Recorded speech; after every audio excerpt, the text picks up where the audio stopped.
Sejak kecil itu sudah ditinggalkan orang tua, terutama papa. Mama saya punya anak 6. Kehidupan kami sangat sulit. Saya juga harus berjualan membantu mama. Pernah juga saya mengalami pelecehan. Jadi waktu jualan, masih gadis, ada yang minta untuk makanannya. Waktu itu jualan gado-gado, untuk dibawa makanannya ke dalam, ke kamarnya. Jadi waktu saya bawa ke dalam, sempat saya didorong ke tempat tidur. Sempat mau dilecehkan. Saya berpikir kasihan orang tua. Saya nggak mau hidup susah. Saya mau merantau di Jakarta. Cita-citanya apa? Apa? Jadi orang kaya. Jadi orang kaya. Asik nih, karena terbukti nih. Kita mau belajar nih bagaimana.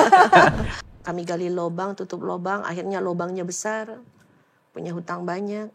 Sampai rumah kami pun harus kami serahkan untuk digadai. Mobil semuanya habis. Punya hutang cukup besar, miliaran. Untuk makan aja satu hari-hari susah. Jadi udah naik ke atas, anjlok lagi. Anjlok lagi.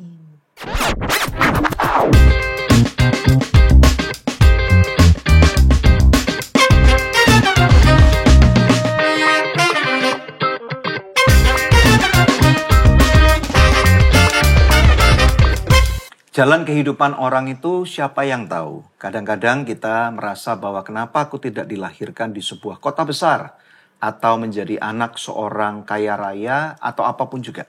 Tetapi ketika kita berjalan dan menemukan kehendak Tuhan, bisa loh, walaupun kita dilahirkan dalam kondisi yang tidak baik atau kurang baik, tetapi sekarang juga bisa menjadi sangat baik.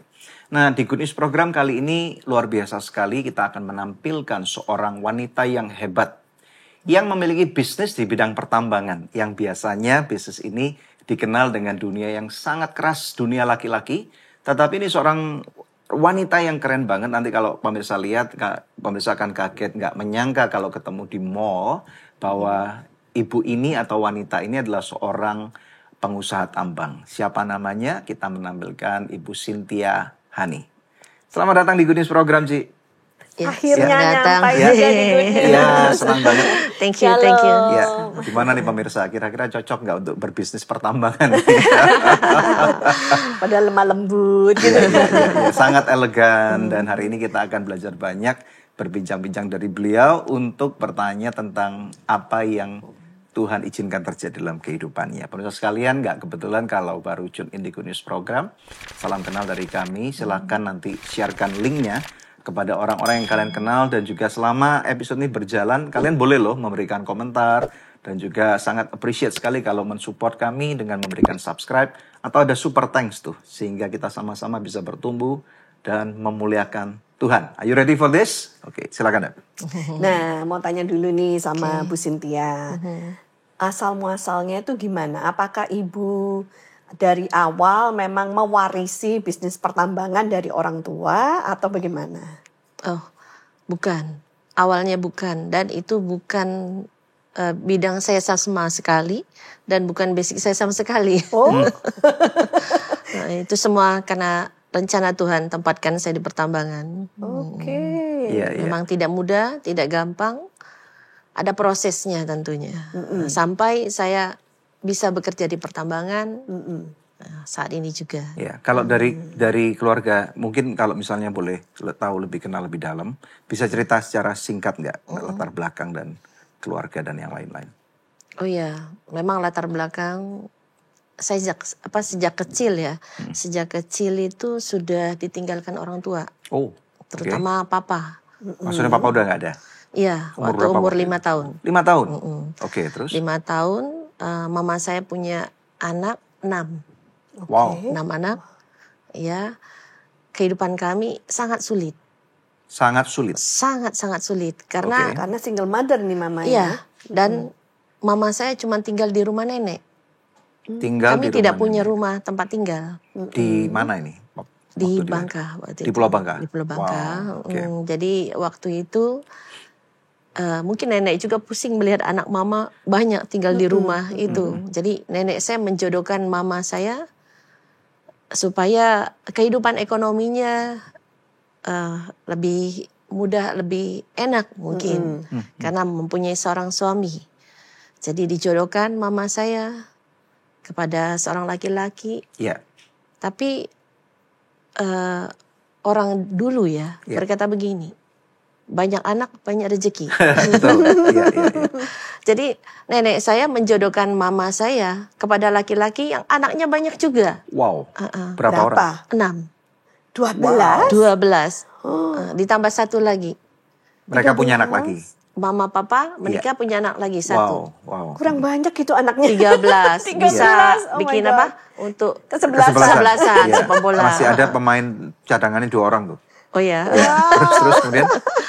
Ya itu tidak mudah. Jadi bagi saya tantangan yang sangat luar biasa di dalam keluarga yang banyak anak ini kan. Kehidupannya, ekonominya, tanggung jawab sebagai orang tua ya. Mama saya melihat bagaimana menghidupi begitu banyak anak. Si ini anak keberapa? Saya anak kelima. Anak kelima dari total 13 bersaudara. Oh enggak, anak kelima dari mama, Iya, papa yang terdahulu. dari papa yang pertama. Ya, jadi kami itu sejak kecil, saya sendiri ya. Mama saya jualan kue, berjualan seperti gado-gado, kue dan lain-lain gitu. Saya juga harus berjualan membantu mama. Kalau di desa itu bukan komplek, rumahnya jauh dari hutan, kemana-mana jauh banget. Cik tinggalnya di hutan, di desa? Di desa, di desa. Oke, jadi ngelewatin hutan gitu. Wow, Ya. Oke. Itu berangkat dari jam berapa?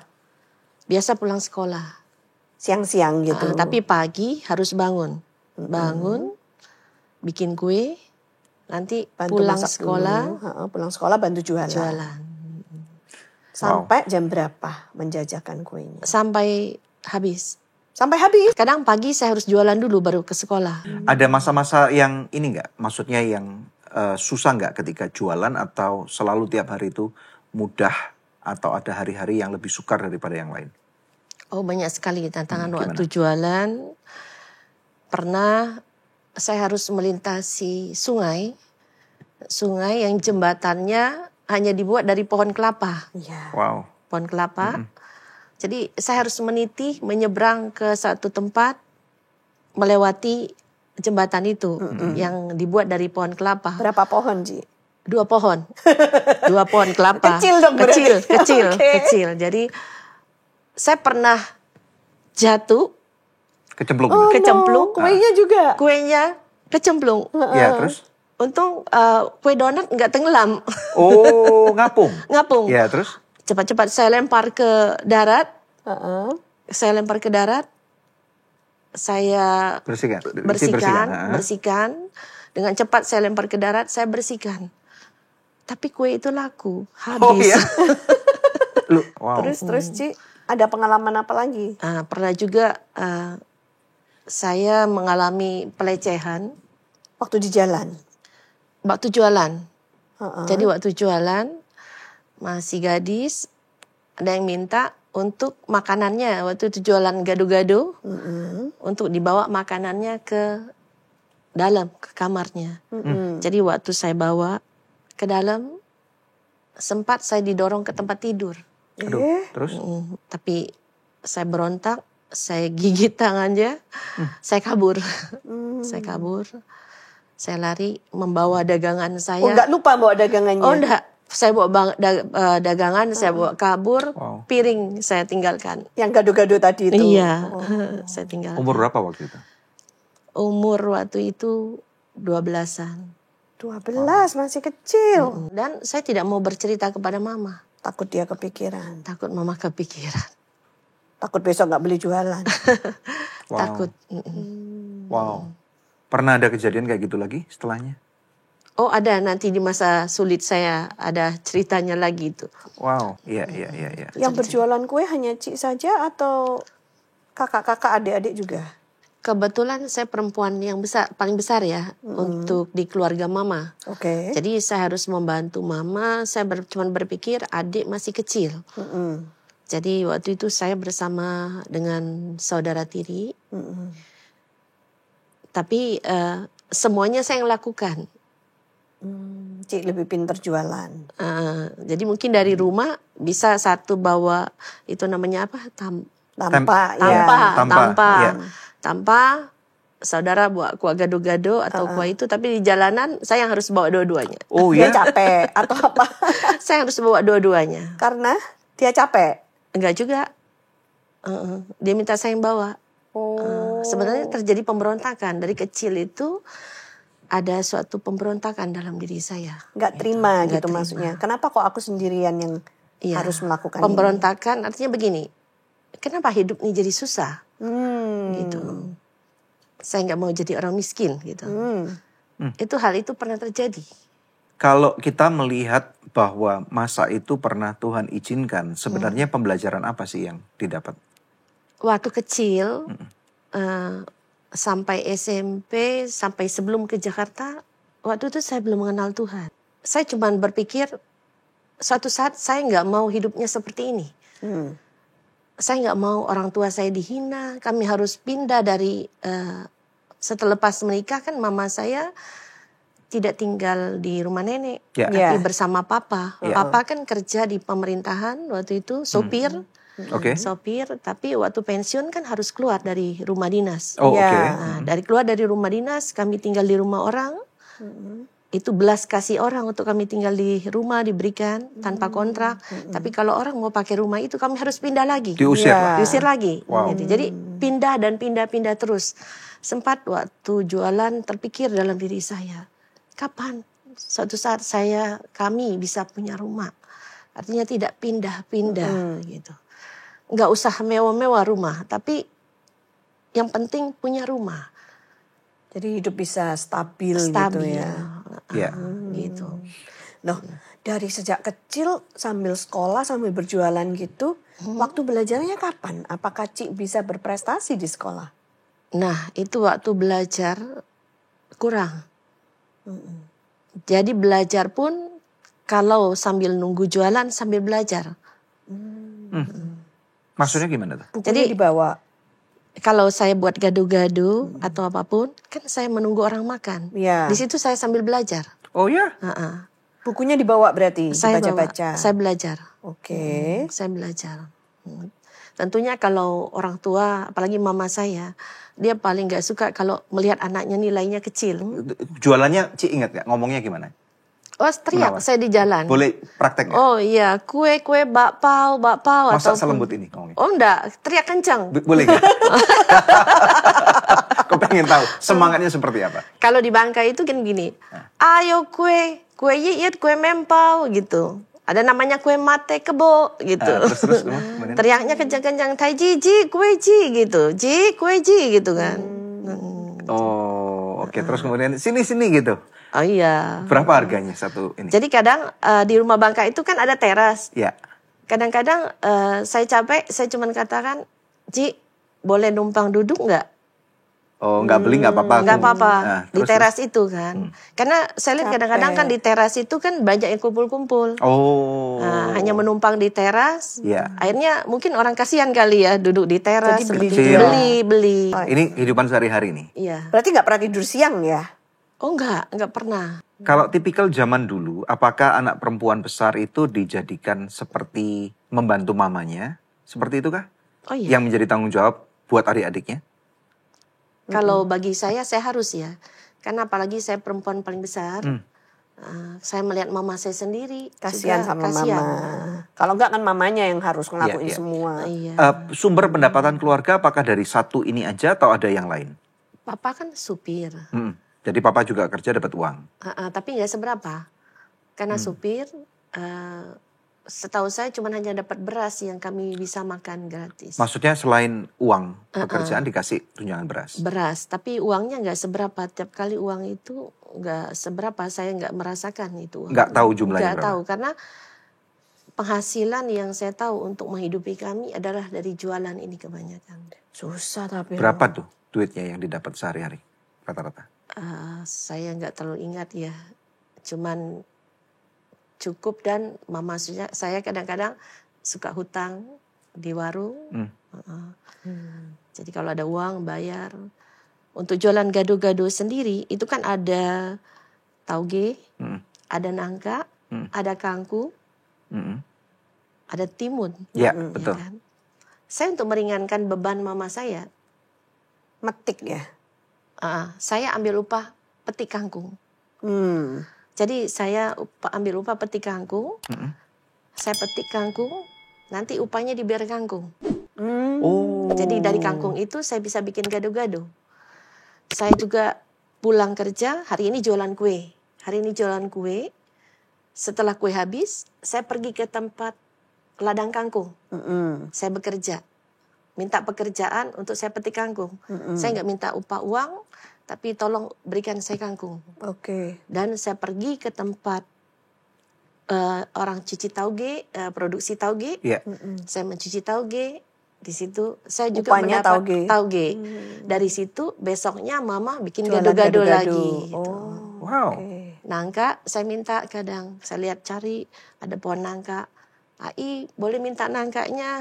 Udah petik aja sendiri. Saya naik pohon nangka. Saya petik. Ada orang yang berkata, when life give you lemon, make a lemonade.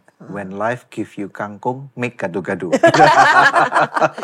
Nah, jadi kita mencoba memahami gitu ya masa kecil Ci ya. Berarti uang gaji papa nggak terlalu terasa karena 15 orang di dalam rumah kan ya. 13. Plus papa mama? 13 anak ya, kan? 15. Tapi setelah itu kakak merantau. Ada yang ke Jakarta, ada yang ke Lampung. Kakak tiri. Tapi mereka nggak kirim duit pulang? Enggak, mereka cukup untuk sendiri aja sudah bersyukur sama Tuhan. Terus kemudian usia berapa meninggalkan ini rumah? Sekitar umur 15 ke 16 tahun. Berarti udah naik SMA nih? Belum, masih SMP? SMP. Waktu itu saya berpikir kasihan orang tua. Saya nggak mau hidup susah. Saya mau merantau di Jakarta. Cita-citanya apa? Apa? Jadi orang kaya. Jadi orang kaya. Top. Tapi kayaknya kayak gimana dulu nih? Nanti beda nanti dengan sekarang ini. Asik nih, karena terbukti nih. Kita mau belajar nih bagaimana. Mau jadi orang kaya. Jadi cita-citanya mau jadi orang kaya, nggak mau hidup susah. Karena apa? Hidup susah itu bagi saya pribadi ya. Artinya saya melihat bagaimana di dalam kemiskinan ini dihina orang. Betul. Saudara-saudara artinya jauh. Gitu kan. Dulu saya berpikir seperti itu. Menyepelekan ya. Menyepelekan dan kalau mau apa-apa susah banget kayak seperti itu. Jadi saya harus pergi, saya harus berjuang ke Jakarta. Cita-cita nggak ada lain. Menjadi orang sukses, berhasil, jadi orang kaya. Kenapa kok mama mau ngelepas? Karena mau nggak mau ya. Mau nggak mau. Karena itu udah keinginan saya. Terus mama siapa yang bantu tapi waktu Ci pergi? Sejak itu saya kerja di Jakarta, saya kirim uang. Oh, mama udah nggak usah? Masih. Jualan lagi? Cuman bedanya jualannya tidak keliling lagi, titip di toko-toko. Ada peningkatan ya. Ada peningkatan. Baik. Oke, sekarang kita pindah transisi nih. Ruth dari Bangka ke kota Jakarta. Waktu itu naik apa tuh? Memang saya naik pesawat. Dari bandara naik bajai. Naik bajai, ya berarti tahun berapa tuh ke Jakarta, masih ingat gak? 90-an? Tahun di mana bajai masih boleh masuk bandara. Iya. Apakah ke Halim atau ke Soekarno-Hatta? Kayaknya ke Halim deh. Ke Halim, oke. Ke Halim. Waktu sampai di Jakarta, kakak saya nggak bawa saya ke rumah dulu. Karena harus cari kerjaan dulu. Dengan semua koper-koper? Iya. Terus? Jadi kami turun, ada satu lowongan, katanya saya bisa kerja untuk cuci rambut. Oh, di salon. Di salon. Ya. Kebetulan saya pernah kerja di salon. Jadi setelah itu rupanya lowongan udah diisi yang lain. Terus kemudian? Saya terlambat. Saya terlambat. Belum ada jelas pekerjaan saya. Waktu itu saya menemani saudara. Dia diinterview untuk kerja. Saya diajak untuk menemani. Saya ingat waktu mau pergi ke tempat dia interview, kami kehujanan. Kehujanan, waktu itu basah baju saya semuanya. Terus pas di interview, dia diinterview. Tapi saya yang ditanyakan. Bosnya nih? Bosnya. Terus? Kamu mau cari kerjaan? Saya bilang iya. Iya. Kamu bisa akuntansi? Saya nggak bisa, tapi saya bisa belajar. Mungkin bosnya mendengar saya menjawab seperti itu. Oke. kayaknya saya terima kamu yang kerja. Tuh. Oh, Jadi saya yang diterima kerja. Terus saudaranya ini gimana? Enggak. nggak ngamuk dia? Enggak. Oh, bagus juga dia. Itu waktu pertama kerja, saya bingung sekali. Diminta buat stok barang. Saya sama sekali nggak ngerti stok barang. Disuruh angkat telepon pun saya nggak bisa angkat telepon. Saya melihat cara bos angkat telepon bagaimana, saya memberanikan diri angkat telepon. Satu kali saya diminta untuk buat stok. Stok barang. Stok Gudang. barang. Jadi saya itu bingung stok itu apa. Kalau bahasa Bangka, stok itu hampir sama kayak saya kira shock itu gayung. Saya tuh bingung. Terus akhirnya saya pergi ke toko buku, saya buka di situ mana namanya stok. Saya cuman bawa pulpen sama kertas 1 lembar. Saya bawa dari rumah. Saya pengen tahu dan belajar. Jadi saya catat di situ. Akhirnya ya udah, saya udah ngerti stok. Naik lagi, saya minta dibuat laporan rugi laba dan lain-lain. Oke. Bingung nggak? Ya, Dan akuntansi sih soalnya. Ya. saya diminta untuk mengetik, Wow. Ya, balas terus? surat. Ya, waduh. Balas surat. Jadi diminta untuk mengetik. Dulu kan seperti koper kecil kan mesin tik tuh. Betul. Waktu saya pulang, saya kan naik bis. Ya. Di situ saya lihat kursus mengetik. Wah, oke, mantap. Saya berdiri di depan jendela. Saya nggak punya uang untuk kursus. Oh, Waktu bukannya itu ngambil kursusnya. nggak ada uang. Cuman ngeliatin orang. Ya, karena kursus mengetik kalau nggak salah waktu itu 350.000. Wow. Dan gajinya waktu itu? Saya yang belum gajian. Oh, ini masih 1 bulan berjalan nih. Masih 1 bulan berjalan. Iya. Oke, terus Saya punya uang paling banyak waktu itu 25.000 atau 30.000. bawa dari Bangka. Terus saya yang ngajar datangin saya. Kamu kenapa di situ? Saya katakan, saya diminta untuk membalas surat ini. Saya nggak bisa mengetik. Saya mau belajar, saya nggak punya uang. Saya bilang, boleh nggak kamu ajarin saya? Saya bayar, saya bilang 10.000, boleh nggak?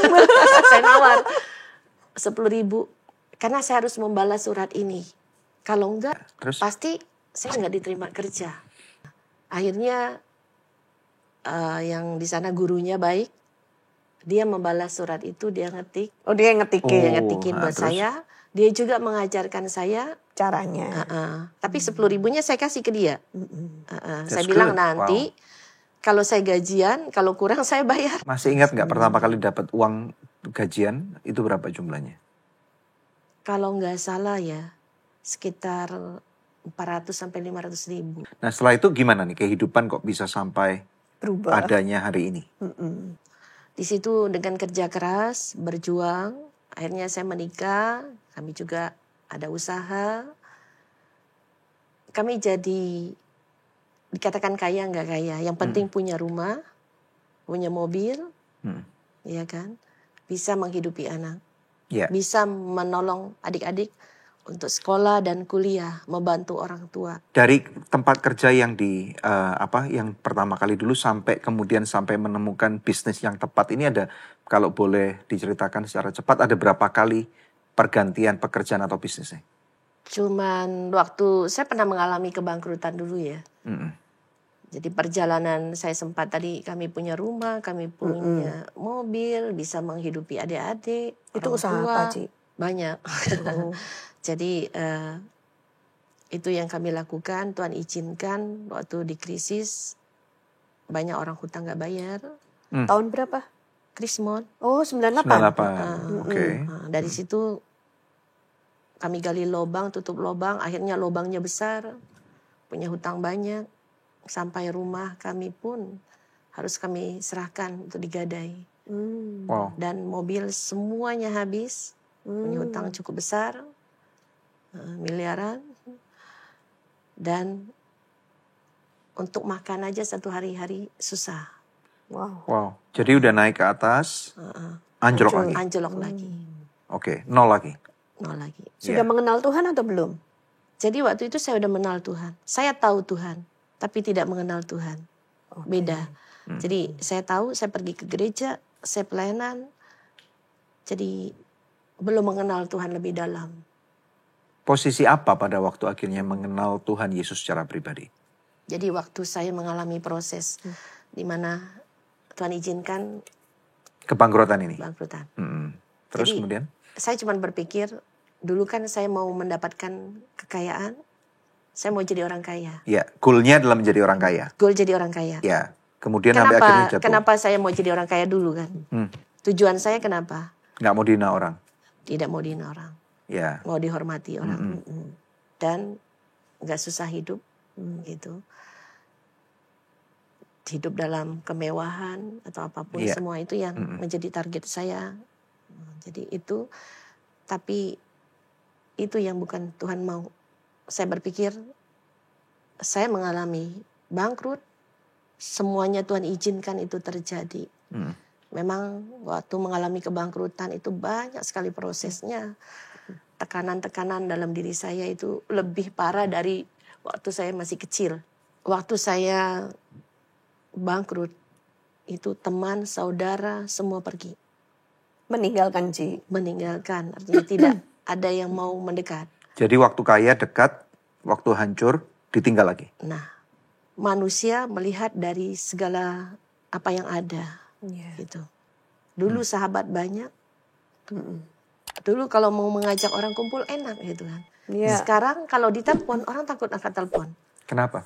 Takut pinjam uang. Oh, memang takut minta tolong. Memang sering minjam uang dong waktu itu pastinya. Ada kadang. Ada, pasti minta tolong. Waktu itu saya merasa semua orang menjauh dari saya. Iya. Dan tidak ada seorang pun yang peduli. Jadi kalau ketemu pun menjauh. Adapun kalau ketemu orang tuh orang lihat kita dari kepala sampai ke kaki begini. Habis itu pergi. Sebenarnya hati sakit banget. Di situ saya mengenal Tuhan. Ada foto nih, kita bisa tampilkan fotonya nih, silakan. Apa makna foto ini? Ini kan gambaran anak kecil ya? Ya. Gambaran anaknya Ci ya? Jadi saya nggak punya sahabat, saya nggak punya teman, saya merasa sendiri. Saya hanya menulis surat buat Tuhan.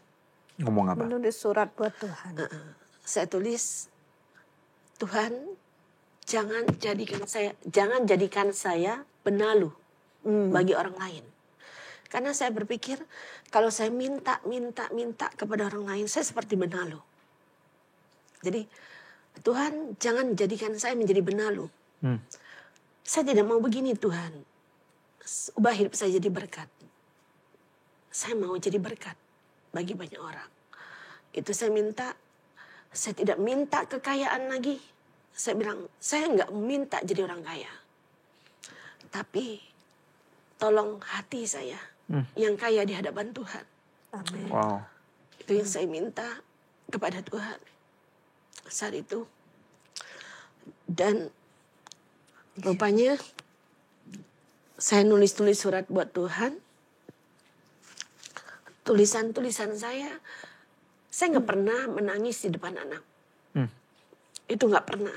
Umur berapa anak-anak waktu itu? Anak saya yang satu sudah cukup besar. Tapi yang kecil 6 tahun. 6 tahun, oke. 6 tahun.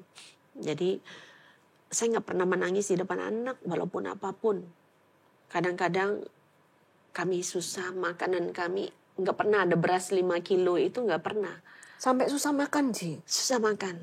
Terulang lagi kayak masa kecil ya. Lebih susah. Lebih susah. Iya. Masa ya? Iya, karena rumah waktu itu kan rumah saya sendiri yang saya tinggal. Itu surat-suratnya udah digadaikan. Saya berapa kali diusir dari rumah itu. Wow.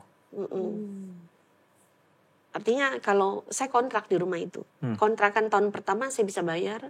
Kontrakan kedua saya nggak bisa bayar. Kalau kamu nggak bisa bayar dalam berapa hari kamu harus angkat-angkat barang atau apa berapa kali. Saya harus memohon untuk tinggal di situ. Wow. Dan minta waktu untuk tinggal di situ. Mobil nggak ada. Sampai surat motor pun digadai. Hutang banyak. Wow. Itu terjadi. Dan saya nggak punya saudara, rasanya nggak punya saudara yang dekat dengan saya, nggak punya teman satu pribadi. Yesus. Saya tadinya tahu, jadi saya mengenal. Jadi mengenal, saya merasakan dia adalah seorang bapak.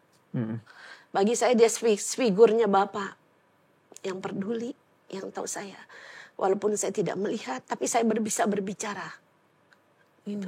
Karena apalagi dari kecil papa udah nggak ada kan ya. ya?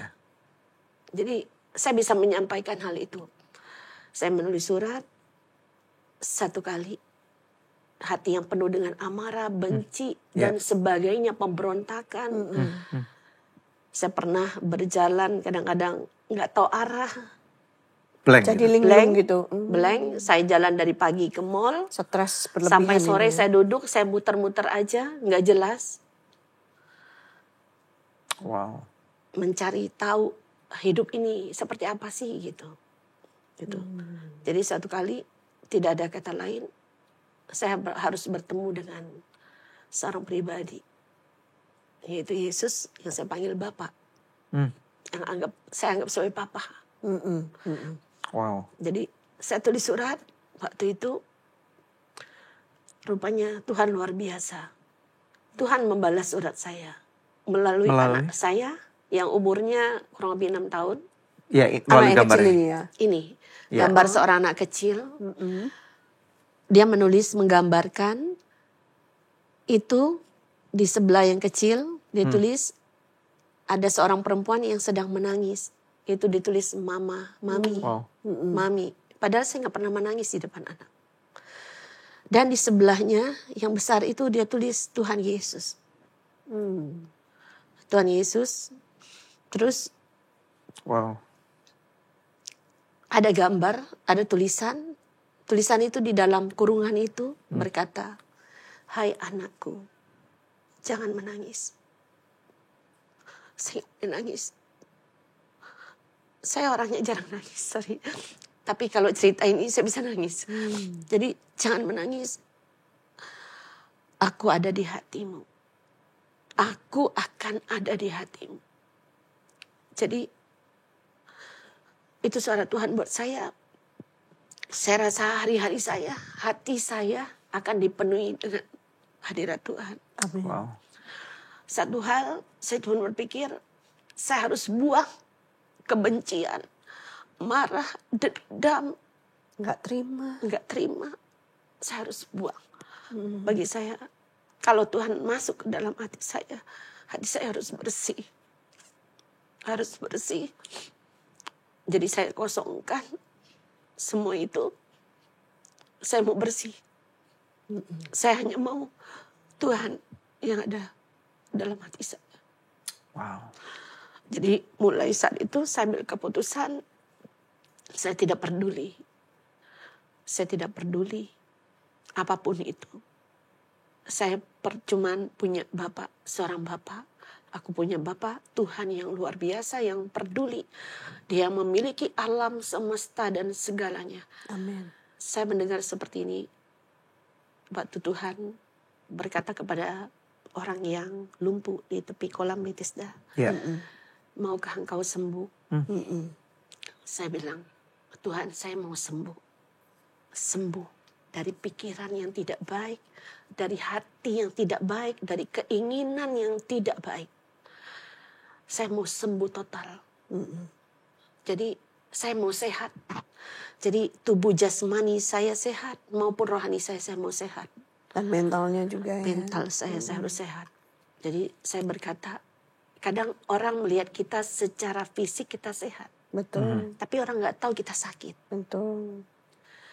Kadang-kadang secara fisik tubuh kita kan sehat. Iya. Orang nggak tahu bobrok hati kita yang sakit, yang perih. Dan semuanya. Itu yang terjadi waktu itu. Saya bilang, Tuhan, saya mau sembuh. Maukah engkau sembuh? Saya mau sembuh. Dan saya percaya, Tuhan, kalau engkau ada di hatiku, engkau ada di hidupku, engkau yang berkuasa atasku. Wow. Amin. Kalau engkau mau semudah engkau membalikkan telapak tanganmu. Engkau yang punya langit bumi. Saya tulis, kau Tuhan berkuasa atas segala hidupku. Kau Tuhan yang menentukan jalanku. Cik ngarang lagu gitu maksudnya? Wow. Tak akan ku bimbang walau badai menghalang. Ku tahu engkau ada di depanku. Ku sujud menyembahmu. Tanganku ku angkat kepadamu. Ku percaya selalu. Kau selalu serta. Haleluya. Jadi saya tulis itu, saya buatkan lagu juga, saya buat nyanyian gitu. Jadi kehidupan saya saya bawa happy aja dalam Tuhan. Saya sering menulis surat buat Tuhan. Saya percaya badai dalam hidup saya pasti berlalu. Amin. Saya tahu apapun itu, Tuhan mengajarkan saya memproses hidup saya untuk jadi lebih baik. Artinya bukan kaya secara duniawi yang saya mau, tapi Tuhan mau hati saya yang kaya di hadapan Jadi Tuhan. di momen kejatuhan itu merupakan momen satu perjumpaan dengan Tuhan ya. Yes. Kemudian yang kedua yang saya tangkap adalah momen di sini terjadi perubahan pola pikir nih. Iya, pola pikir.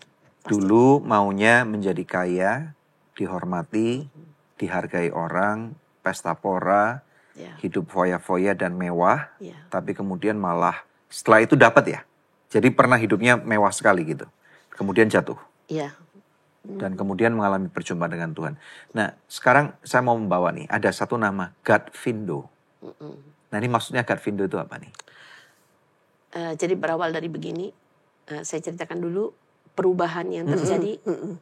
Artinya dari kehidupan saya yang tadinya mau jadi kaya secara duniawi, saya mau jadi kaya berbeda di hadapan Tuhan.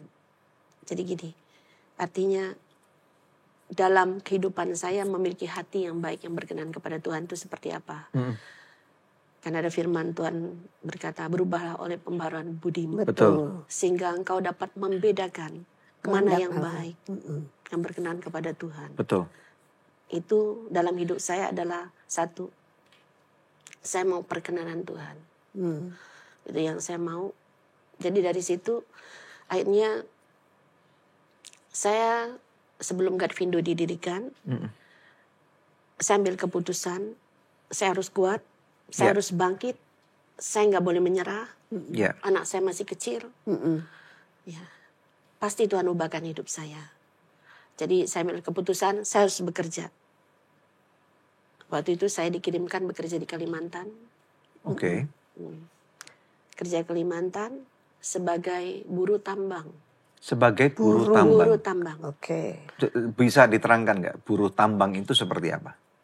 Jadi waktu itu saya harus mengawasi proses di mana truk masuk dari tambang ke jeti seperti itu, karena saya dipercayakan oleh ada pembeli dari luar untuk mengawasi batunya mereka, pembelian batu mereka supaya tidak ditukar.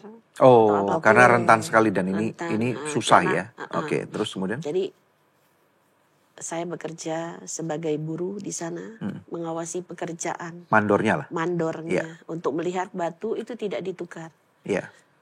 Kan tambang itu bisa masuk sekali ke pedalaman, nggak ada listrik, nggak ada air bersih, nggak ada apa ya? Ya, waktu pertama saya dibawa ke sana, saya masuk ke pedalaman, itu nggak ada lampu, nggak ada listrik malam-malam. Waktu itu ada tempat namanya Tamyang Layang itu di Kalimantan Tengah dan di dalam sekali di sana. Perjalanan saya nggak melihat lampu. Ya Tuhan, mau dibawa kemana ini saya? Perasaan sedih, nangis itu ada sebenarnya. Tapi saya bawa dengan pujian. Jadi ini paradigma udah berubah, udah kenal Tuhan secara pribadi. Ya, Oke. Jadi Terus kemudian? akal budi pembaruan semuanya itu terjadi. Jadi tidak pernah berpikir untuk menyerah atau pahitnya hidup ini, tidak. Jadi pola pikir saya ubah ke depan pasti ada rencana Tuhan yang indah. Gitu.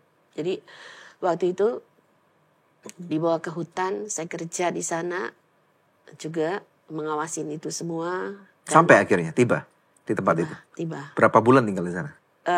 Lumayan lama. Bulan. Sampai berbulan-bulan. Berbulan-bulan. Wow. Jadi berbulan-bulan saya juga ikut tim geologis. Wow. Di hutan. Untuk Tidurnya mencari gimana tuh? singkapan batu bara. Tidurnya gimana tuh? Terkadang kami sampai pagi perjalanan nggak tidur di mobil. Terus? Semua Lanjut cowok lagi. ini satu cewek? Saya sendiri cewek. Wow. Berani ya? Terus? Nah, kami melakukan perjalanan, kadang tidur di jalan, dan lanjut lagi, kerja lagi. Itu yang terjadi. Jadi dalam perjalanan pekerjaan itu banyak hal-hal yang saya pelajari. Yang tidak saya mengerti, saya mengerti. Gak ada orang yang goda atau apa? Oh, tentunya pasti ada. Tantangan itu pasti ada. Pernah juga saya bekerja saya dibayar, dibayar, saya boleh terima bayaran, ambil di kamar hotel. Wow. Waduh. Terus gimana, Ci? Katanya akan dibayar cukup besar waktu itu. Wow. Terus. Sebenarnya kalau kita butuh uang, pasti kita mau. Dia minta ambil uangnya di kamar hotel. Jadi saya waktu itu saya cuma berpikir itu hak saya. Jadi saya mau ambil uang itu. Waktu saya mau ambil uang itu, uang digeletakkan di tempat tidur, ditaruh di situ. Nilai uang cukup besar, 100 juta. 100 juta. Waktu saya mau ambil uang, tangan saya dipegang, dia mau mencium saya langsung bilang, kamu jangan sentuh saya, ambil uang ini. Saya nggak mau. Nggak usah bayar saya. Ini komisi nih, uang komisi nih? Komisi. Waduh. Padahal nilai uang komisinya nggak seperti itu. Tapi dia memberikan uang itu sebesar itu. Lebih? Lebih. Tapi dengan maksud yang tidak baik. Iya, dengan maksud tidak baik. Bagi saya uang itu nggak ada harganya dibandingkan dengan Tuhan yang ada di hati saya. Perkenanan Tuhan. Perkenanan Tuhan. Terus jadinya nggak dibayar, Ci? Nggak. Oh, jadi malah menderita rugi ya? Iya. Berikutnya apa nih? Akhirnya saya kerja ke yang lain lagi. Oh, perusahaan lain lagi. Tapi Tuhan itu baik. Saya tidak mengerti batu bara. Banyak hal-hal yang diajarkan kepada saya tentang semuanya ini. Bisnis ini? Bisnis ini. Karena banyak orang yang ketipu nih di bisnis ini kan? Iya. Dijanjikan hal-hal yang luar biasa, keuntungan ribuan persen dan yang lain-lain. Dan Karena akhirnya saya otomatis di lapangan saya ketemu dengan penipu-penipu banyak. Jadi saya belajar bagaimana mereka menipu orang. Saya tidak mau tertipu. Iya. Jadi mengetahui trik-trik Trik mereka jadinya ya? Jadi saya tahu trik-trik mereka, saya tahu apa yang mereka lakukan. Sampai akhirnya terjun sendiri? Terjun sendiri artinya tadinya awalnya membantu orang bekerja. Saya juga pernah diberikan satu pekerjaan dan diduduki sebagai direktur di sebuah perusahaan. Iya. Diberikan mobil, tapi saya nggak nyaman karena saya baru kerja, sudah didudukan sebagai direktur. Akhirnya saya mengundurkan diri. Kenapa? Maksudnya kan itu berkat harusnya. Iya, tapi lingkungan saya tidak mendukung. Karena banyak hal-hal saya harus melakukan kebohongan dan lain-lain. Oh, wah. Yang kayak Lagi-lagi, gitu nanti yang masuk makanya, penjara direkturnya. Tapi Kenapa nggak mau? nggak mau. Itu bukan tipe saya nggak mau lagi. Karena saya udah janji sama Tuhan. Saya mau hidup dalam perkenanan Tuhan. Dimana saya percaya dalam perkenanan Tuhan saya akan mengalami Tuhan. Jadi dalam hal ini akhirnya saya memutuskan untuk keluar. Saya cuman berbicara lagi kepada Tuhan. Tuhan, saya mau bekerja buat Tuhan saja. Apapun itu. Iya. Waktu itu saya dalam keadaan susah. Uang itu paling banyak. Saldo 3 juta sampai 5 juta. Harus cicil hutang. Dan waktu itu saya berkata, Tuhan, izinkan saya bekerja sama Tuhan aja. Tuhan katakan, coba buka aja sebuah perusahaan. Namanya Gatvindo. Apa itu Tuhan, Gatvindo? Saya Jadi juga terjadi dialog begini sama Tuhan? Oke. Dialog secara langsung. Oke. Buka. Gatvindo. Apa itu Tuhan Gatvindo? God itu Tuhan, V itu visi, Indo itu Indonesia. Wow. Keren. Jadi maksudnya Tuhan, ya kamu kan mau bekerja buat saya. Kamu mau jadi berkat kan, bukan jadi benalu. Saya bilang ya Tuhan. Tapi dari mana mulainya Tuhan? Kamu bangun dulu perusahaan itu. Itu urusanku. Lakukan bagianmu. Dan aku Tuhan akan melakukan bagianku. CV apa PT, Ci? PT. PT. Jadi waktu itu nggak punya uang, nggak punya modal untuk membuat perusahaan ini. Bikin PT? Bikin PT. Saya bingung juga dari mana saya harus mulai. Saya harus mulai bangun PT ini. Tuhan katakan begini, kamu akan pergi keliling Indonesia. Wow. Kamu akan jadi berkat di sana. Amin. Mulainya dari mana Tuhan? Uang aja nggak punya kan. Iya. Tapi kembali lagi saya percaya Allahku akan memenuhi segala keperluanku menurut kekayaan dan kemuliaan. Haleluya. Amin. Puji Tuhan. Dia yang maha kaya. Kalau kita lakukan untuk kemuliaan Tuhan, apapun keperluan di dalamnya, Tuhan akan mencukupinya. Ya. Tapi asal untuk kemuliaan Tuhan. Dan itu tahun berapa Gatvindo berdiri? 2011 ya. 2010. 2011 ya. Lalu Lalu sudah 14 iya, tahun berjalan. sepak terjangnya bagaimana nih? Waktu itu saya ada pergi ke suatu gereja, ada tema gereja itu multiplikasi dan promosi. Ya. Saya percaya saya akan dimultiplikasi dan dipromosi Tuhan. Amin. Nah, saya imani itu. Dan saat itu mulai Gatvindo berdiri. Promosi Tuhan terjadi. Oke, iya, Nah, iya. dari situ saya bertemu dengan orang-orang. Sedikit demi sedikit saya harus lakukan apa yang menjadi bagianku. Jadi Gatvindo ini core bisnisnya adalah di pertambangan juga kan? Iya, Iya, berarti semua pembelajaran yang dulu nginap di mobil, di jalan Nggak berbulan-bulan sia-sia ya. di Sama tengah geologis, di padang tengah hutan. belantara, tempat pertambangan itu semua jadi pembelajaran dong, jadi Iya. ilmu yang penting dong. Karena sampai dalam pembelajaran itu saya pernah mau dikarungin kan dikarungin maksudnya? Diculik. sama preman. Jadi saya waktu mengawasi batu bara itu terjadi kecurangan. Jadi batu baranya ditukar, mau ditukar, saya menghadang, nggak boleh ditukar. Itu kan truknya gede-gede tuh. Iya, saya menghadang, saya berdiri di situ Terus? untuk tidak ditukar. Akhirnya saya digiring sama preman, dimasukkan ke dalam satu ruangan, Berani banget nggak sih. boleh keluar dari situ. Ya, Terus? Terus satu kali bosnya datang, apa maumu? Katanya. Kenapa kamu halangin itu? Saya bilang, Pak, saya di sini bekerja, tapi kembali lagi saya mengandalkan Tuhan semuanya. Dari pagi tidak ada lain dalam hidup saya. Pagi adalah saya harus sehat, kuat. Makanan saya namanya 4 sehat 5 sempurna itu. 4 sehat 5 sempurna Apa aja secara rohani. Pagi saya harus sarapan pagi, yaitu berdoa, Berdoa. pujian penyembahan. Kedua, makanan ketiga baca firman Tuhan Baca sampai firman. detik ini. Ya, puji Gak Tuhan. pernah berhenti. Mantap.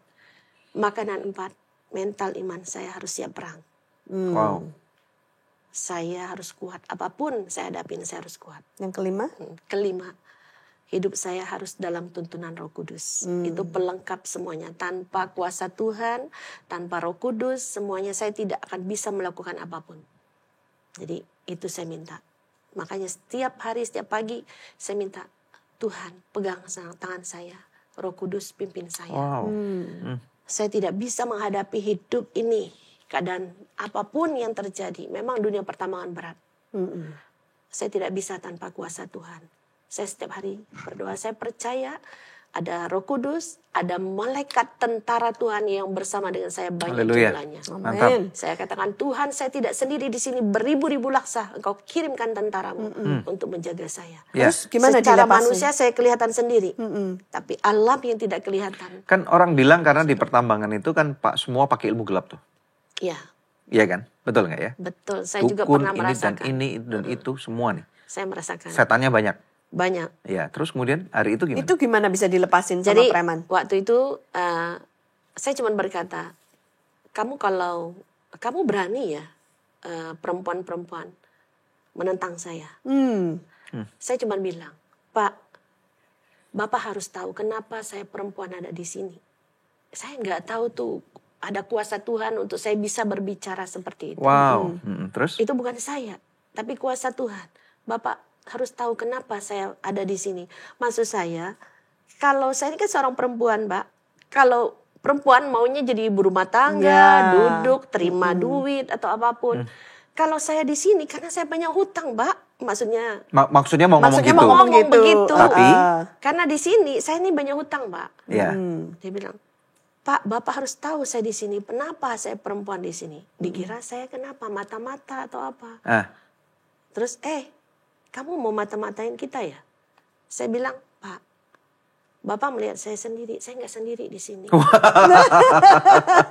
Terus? Saya bilang, Bapak melihat saya sendiri kan? Saya nggak sendiri. Maksud saya nggak sendiri itu Malaikat-malaikat. Bersama dengan malaikat-malaikat di surga. Tentara Tuhan, Roh Kudus bersama dengan Ya, saya gitu terus? kan.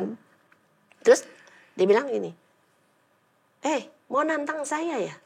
Kamu mau nantang saya? Dikira saya punya backing di belakang saya yang jenderal atau apapun semuanya.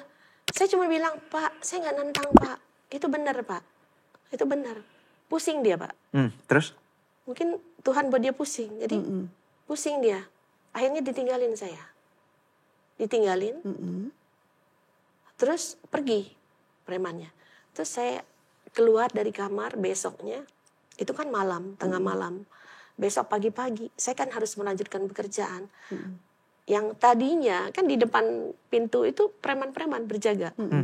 Saya ngintip, saya buka pintu saya nggak kekunci. Saya lihat preman nggak ada. Preman-preman sudah ditinggal? Nggak ada. Akhirnya saya keluar, saya kerja kembali. Kemana mereka? Mereka pergi kemana nggak tahu. Cari Terus mangsa saya yang lain. kerja terus sampai pagi di sana. Sampai pagi, satu kali saya kan harus menunggu kerja di situ, ada tongkang yang mau masuk, tongkang pembeli yang mau masuk, dan saat itu ada tongkang yang lain harus loading, tapi batunya nggak diisi-isi. Nggak loading-loading, karena saya harus menunggu tongkang saya yang selanjutnya untuk loading. Untuk loading. Dan jam 2 pagi saya masih di pelabuhan, di Jeti. Saya menunggu untuk tongkang saya masuk karena saya tanggung jawab, saya kerja di situ. Saya kerja, saya tanggung jawab akan itu. Dan waktu itu premannya datang lagi. Saya lagi duduk jam 2 pagi, premannya datang lagi. Ibu, kenapa di sini? Saya bilang, Pak, saya mau kerja, Pak. Saya mau kerja, pulang. Enggak, Pak, saya enggak pulang. Saya harus bekerja. Saya harus bertanggung jawab dengan pekerjaan saya. Tongkang itu harus masuk, Pak. Kalau tongkang itu udah masuk dan diisi, mungkin saya bisa pulang. Saya bisa pulang. Akhirnya apa? Ibu pulang. Enggak, Pak. Mereka pergi. Balik, mereka bawa golok panjang. Waduh. Golok panjang. Berapa orang badannya gede-gede. Sambil pegang golok. Ibu sendirian nih? Iya. Ibu pulang. Saya cuma berpikir, Tuhan, masa nyawa saya sampai di sini? Wow. Terus? Saya bilang, enggak kali Tuhan. Tuhan tolong kuatkan saya. Kuatkan saya Tuhan. Kaki nggak gemeter? Hah? Enggak. Itulah kuasa Tuhan. Wow. Itulah kuasa Tuhan. Karena kalau ternyata. terlihat terintimidasi, berarti kalah dong? Iya. Iya, terus kemudian? Jadi saya tuh beroleh kekuatan daripada Tuhan. Saya nggak tahu itu. Ada suatu energi dan kekuatan yang Tuhan berikan. Wow. Jadi saya bilang, tetap saya jawab tidak. Oke, kalau ibu nggak mau pulang, kita bantu ibu ya. Kita tebas aja ini tali tongkang, itu kan ada tali pengikatnya. Kita tebas tali ini biar tongkang itu hanyut, tongkang ibu masuk, ibu pulang. Rupanya dia baik, Tuhan ubahkan hati. Jadi golok itu bukan untuk membunuh, tapi untuk membantu malah. Menebas tali itu. Itulah. Saya tuh tiap kali bertemu dengan orang jahat, saya cuma bilang, Tuhan, hati raja seperti batang air ke dalam tangan Tuhan. Kemana Tuhan aliri, Tuhan mau. Iya dong, wow. Saya cuma berkata, Tuhan, ku bawa hati mereka ke dalam tangan dan kuasa-Mu. Tuhan, gerakkan hati mereka. Kemana yang Tuhan mau, bukan kepada mereka yang mau. Itu kuasa Tuhan terjadi. Keren. Dan akhirnya mereka tolongin tuh, mereka berubah. Ibu masuk. Saya cuma bilang begini, no, jangan ditebas. Itu kasihan yang punya tongkang. Kalau tongkangnya hanyut, rumah orang rusak, tongkang orang rusak. Kalau kalian mau bantu saya, tolong telepon kaptennya untuk tarik dulu. Karena nggak loading. Tolong tarik. Kasih waktu sama kaptennya 2 jam atau 1 jam. Mereka telepon, Cap, kamu harus tarik dalam waktu 30 menit. Kalau nggak baru ditebas. Ditarik 30 menit, sebelum 30 menit tongkang udah ditarik keluar. Wow. Tongkang saya bisa masuk. Saya bersahabat dengan preman ini. Sampai hari ini? Enggak sih. Enggak. Enggak tahu lagi kemana. Terus jadi bisa loading punya ibu. Jadi di sana saya bersahabat dengan mereka jadi teman saya. Gitu. Wow. Mereka tahu kehidupan saya bercerita tentang kehidupan saya. Mereka diubahkan. Dan mereka tahu ada karakter Kristus dalam kehidupan. Iya, jadi mereka juga diubahkan. Wow. Kehidupan mereka yang tadinya preman, mereka baik. Kehidupan mereka mulai berubah. Karena mereka melihat juga kehidupan saya. Ya, dari preman menjadi preboy ya. Preboy. Apa itu? Kan main preman, preboy. Preboy namanya aja. Jadi dari situ Godvindo makin pulih, Makin berkibar. makin berkibar. Tuhan tolong semuanya. Jadi sekarang ini semua daripada Tuhan, bukan kuat gagah kami, tapi semua karena Tuhan. Karena rohnya ada dalam diri saya, semuanya saya dapat melakukan itu. Satu hal yang saya pegang saat ini, memang keadaan saat ini kalau berkata, wah enak ya, wah nyaman ya. Saat ini semuanya selama kita hidup di dunia ini pasti ada tantangan. Ya, Karena apapun bisnis itu. pertambangan batu bara itu pernah bisa ada di atas sekali, bisa nyuncum ke bawah harganya ya. Seperti roller coaster Tergantung gitu. harga pasar. Tapi yang jelas sebenarnya Godvindo ini bukan didirikan untuk sebenarnya untuk pekerjaan perusahaan pertambangan ya. Godvindo ini lebih ke arah pelayanan. Nah itu tadi. Misi. Jadi visinya Ibu akan keliling Indonesia. Apakah itu sudah terjadi? Sudah. Jadi sejak dari awal seberapapun saya mendapatkan uang, saya harus pergi ke satu daerah. Walaupun tadinya cuma beberapa orang. Jadi kami harus pergi ke daerah Untuk melakukan? untuk melakukan misi dan lain-lain, pelayanan. Wow. Jadi itu sudah saya lakukan dari awal, tanggung jawab. Pernah saya berkata begini, waktu saya mendapatkan uang contoh nih, Ya. komisi lah 20 juta contoh waktu itu. Cuman Tuhan bilang, jatah kamu di 20 juta itu cuma 3 juta ya. Kamu gak boleh ambil lebih. Gitu. Saya harus nurut. Berarti ini bukan lagi tentang persepuluhan. Bukan. Ya, ya. Kalau persepuluhan kan 2 juta. Jadi 20 juta Ya. bayar utang orang berapa, sudah ditargetkan, dan pelayanan berapa. Saya cuma terima seberapa. Saya harus lakukan itu. Oke. Wow. Kalau orang berpikir sekarang, wow kamu udah kaya dong, udah ini. Saya bukan perusahaan saya, itu punya Tuhan. Saya cuma bekerja di dalamnya. Ya. Tuhan perintahkan apa? Apa? Kalau Tuhan bilang, cuman bagian kamu seperti itu, ya itulah bagian saya. Dan ini secara letterlek ya, maksudnya perusahaan ini milik Tuhan, bukan cuman manis-manis di bibir saja, tapi beneran Ibu Sampai detik menjalankannya sedetail yang Tuhan mau. Kalau Tuhan bilang jatah kamu cuman segini, ya berarti Ibu seperti terima gajian aja lah gitu ya. Iya, sampai detik ini. Jadi sampai detik ini, misalnya pun saya harus, kadang saya pegang uang, ayo, misalnya siapapun, Tuhan bilang, ayo kasih dia, kasih dia, kasih dia. Tuhan gak enak, Tuhan, gitu kan. Kalau ada orang yang nonton nih, mereka ngomong, ini mungkin halu kali. Hah? Kenapa kok merasa bahwa Tuhan nyuruh bagi-bagi duit ke sini ke sana? Ya, secara manusia, saya juga berpikir, kenapa mesti begitu? Saya juga kadang-kadang pernah berpikir, Tuhan, kok ini dibagi-bagikan? Ya. Capek juga bagi uang ya. Padahal itu kan Capek kenapa ya, enggak? bagi uang ya. Kenapa enggak buat Iya. saya gitu kan? Iya. Enggak buat saya gitu kan? Itu bukan haknya kamu misalnya. Wow. Itu bukannya hak kamu gitu kan? Itu Tuhan kalau ngomong audible gitu. Ci? Audible. Saya suka mendengar seperti itu. Wow. Dan apapun itu, sering saya mendengar sesuatu misalnya mau terjadi, dan itu kadang-kadang suka Dikasih terjadi. tahu terlebih dahulu. Dan itu adalah hasil keintiman dari Betul. Nah, hasil hubungan keintiman dengan itu Tuhan tadi. dong. 4 sehat 4 sehat 5 5 sempurna. sempurna itu, ya jadi, kan? jadi ya seperti itu. Waktu itu sempat anak-anak saya berontak juga. Mama kenapa nggak uangnya ditabung? Kenapa nggak beli rumah? Nggak ini, nggak itu. Lalu jawabannya apa? Saya cuma bilang begini. Kita dalam keadaan susah nih. Kita minta tolong sama Tuhan. Tuhan, pulihkan saya. Tuhan bilang, saya akan pulihkan kamu. Ya. Saya juga udah janji sama Tuhan. Artinya, saya benar-benar bekerja untuk Tuhan. Kembali lagi, Godvindo bukan perusahaan saya, murni perusahaan Tuhan.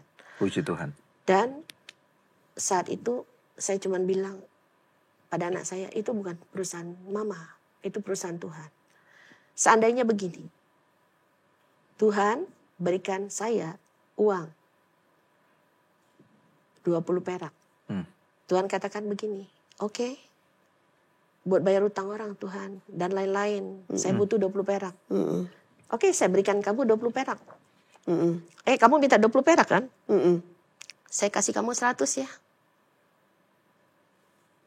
Tapi 20 itu buat kamu. Sisanya untuk yang Tuhan mau. Untuk yang lain. 100. Sisa 80 itu kan bukan hak kamu. Itu hak orang lain. Kamu cuma ambil 20 ya. Nah sekarang jadi pertanyaan saya. Apa kamu mau ambil seperti itu dan lakukan itu? Atau Tuhan bilang enggak sama sekali. Karena kamu nggak bisa dipercayakan. Ya. Jadi intinya menjadi orang yang dipercaya apa yang Tuhan kehendaki. Sekarang Godvindo ini kalau pas udah pelayanan udah pernah kemana aja nih selama ini? Kami sudah termasuk Indonesia udah keliling ya, ke Indonesia udah banyak, pernah juga ke Jepang. Mantap. Ke China, Hong Kong. Wih, di situ ngapain Ji? Pelayanan. Jadi tipe yang disebut definisi pelayanan itu ini apa? Gimana? Sekarang ini pelayanan saya itu ada 2. Dari Godvindo sendiri, saya sendiri juga adalah ketua misi dari sebuah gereja NDC, NDC Mission. Mantap. Kami bergerak di bidang pelayanan kami, banyak hal yang kami lakukan di situ. Kami pergi ke daerah-daerah, pembangunan sumur bor, membantu hamba-hamba Tuhan, pembangunan sarana prasarana di daerah, seperti itu, dan membantu masyarakat.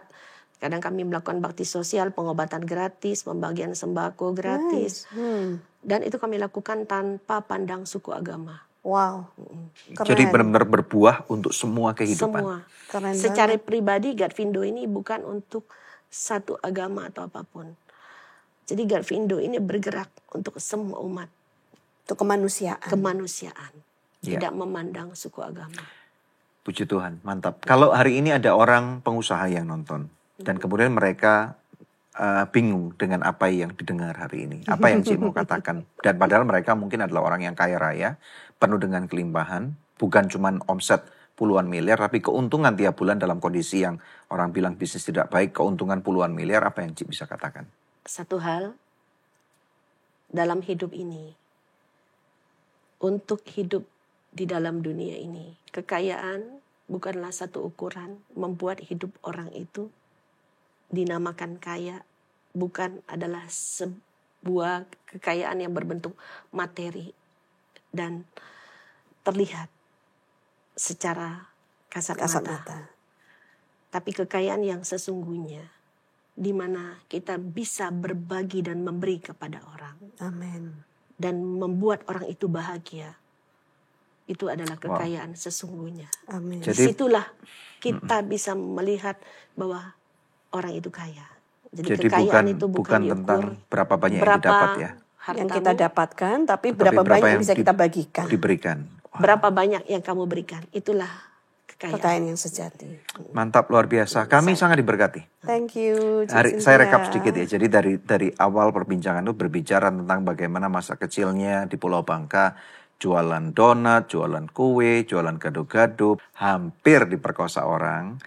Kejebur di sungai, kehujanan, anak daripada 13 kakak beradik, 13 kakak beradik, ya, dan kemudian pindah ke Jakarta, kemudian lulusan SMP asalnya, kemudian nggak ngerti cara ketik, nggak ngerti tentang pembukuan, pergi ke toko buku untuk hanya lihat dan dengan modal ballpoint dan kertas. Kemudian ngintip orang kursus mengetik dengan 11 jari. Terus kemudian sampai akhirnya bisa jual beli, perdagangan sampai kaya raya, bangkrut. Tetapi di titik itu justru kenal Tuhan. Dan kemudian beralih menjadi buruh pertambangan. Dan tinggal berbulan-bulan di tempat pertambangan. Seorang wanita yang di antara semua laki-laki yang begitu keras, preman dan yang lain-lain. Berarti menghadapi setan, jin, demit semua. Sudah. Sampai kemudian akhirnya sekarang menjadi pengusaha yang sangat berhasil di bidang pertambangan. Dan kemudian justru Tuhan kasih perusahaan namanya Godvindo. Menjadi berkat untuk sampai ke seluruh Indonesia, sampai ke negara-negara lain. Ke luar negeri. Ya, puji Tuhan. Kami sangat diberkati. Terima kasih sekali sudah datang ke Good News Program. Semoga apa yang didengarkan hari ini bisa menjadi pembelajaran buat kita semua. Bahwa Tuhan Yesus itu Tuhan yang memberkati anak-anaknya. Dan memberkati kita semua. Untuk kemuliaan bagi namanya. Thank you. So Good Susu Steril kemasan baru 100% Indonesia. So Good Susu Steril, cara enak bikin body enak. So Good Susu Steril, 100% Indonesia, 100% ngenakin. Thank you ya, Cik Cynthia. God bless. Puji Tuhan. Saudara, ada doa yang sudah terjawab yang saya akan bacakan. Shalom Bapak Ibu yang terkasih, puji Tuhan. Melalui dukungan doa, besan kami telah selesai menjalani operasi empedu. Operasi yang diperkirakan 7 jam dan beresiko tinggi hanya berlangsung 3 jam dengan hasil terbaik. Mujizat nyata terjadi. Tuhan Yesus mendengar dan menjawab doa kita. Terima kasih atas doanya. Tuhan Yesus memberkati. Puji Tuhan. Ya. Kami doakan pemulihan seutuhnya terjadi pada besan Bapak Ibu. Nah, kalau masih ada di antara pemirsa yang memerlukan bantuan konseling atau doa, hubungi kami di nomor yang tertera atau melalui email ke doa@anugerah.net. Ya, dari tadi saya diingatkan ada satu nama di Alkitab yaitu Yabes. 1 Tawari 4 ayat 9 ayat 10. Yabes itu artinya adalah kesakitan. Karena dari pembelajaran teologi dikatakan bahwa Yabes ini ketika dilahirkan mamanya kesakitan. Gitu, sehingga dikatakan Yabes itu artinya nama ketika dia dilahirkan dalam kondisi mamanya kesakitan. Dikatakan, aku telah melahirkan dia dengan kesakitan. Kemudian Yabes berseru kepada Allah. Ini di 1 Tawari 4 ayat 9 dan 10. Katanya, kiranya engkau memberkati aku berlimpah-limpah dan memperluas daerahku. Dan kiranya tanganmu menyertai aku dan melindungi aku daripada malapetaka. Sehingga kesakitan tidak menimpa aku. Dan Allah mengabulkan permintaannya itu. Saudara, siapapun nama kalian, percayalah bahwa Tuhan tahu dan mengenal dirimu. Walaupun dulu kalian dilahirkan di tengah-tengah keluarga yang non-Kristen sekalipun. Nah, sama seperti Yabes ini, karena setiap daripada kita dilahirkan dengan rencana Tuhan yang sangat luar biasa. Termasuk apa yang dialami oleh narasumber. Hari ini kita bisa mendengar bagaimana dulu susah sekali hidupnya. Dan bahkan ada titik-titik rawan yang bisa menghancurkan kehidupannya. Bukan cuma untuk potensi diperkosa orang, dilecehkan, tetapi bahkan hidup secara tidak benar. Tetapi dari sini kita dapat melihat ketika kita hidup benar di mata Tuhan. Dan kita bersih di hadapan Tuhan.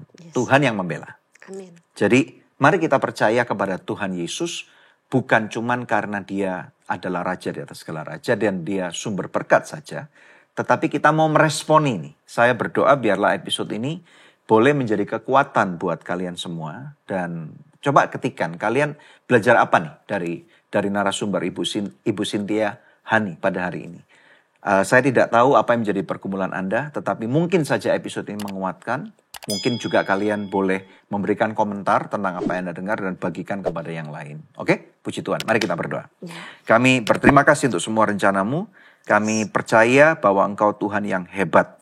Kalau Engkau bisa membentuk sebuah pribadi di tempat ini, Tuhan. Engkau sudah memberkati Ibu Cynthia Hani. Kami percaya Engkau sanggup memberkati semua orang yang lain. Mari pemirsa sekalian, biarlah berkat Tuhan tercurah pada kehidupan kalian.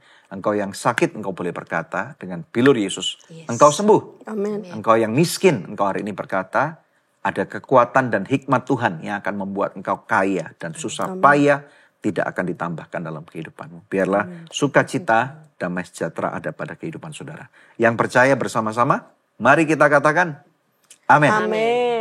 Pemirsa, kalau Anda diberkati melalui konten kita hari ini, jangan lupa bagikan ulang supaya lebih banyak orang bisa belajar bersama-sama, khususnya untuk para pengusaha, supaya bisa tahu apa itu berusaha yang berkenan di hati Tuhan. Tetap stay tune bersama kami, sampai jumpa di Good News yang berikutnya. God bless you. Tuhan memberkati. Terima kasih. Thank you so much, Cik.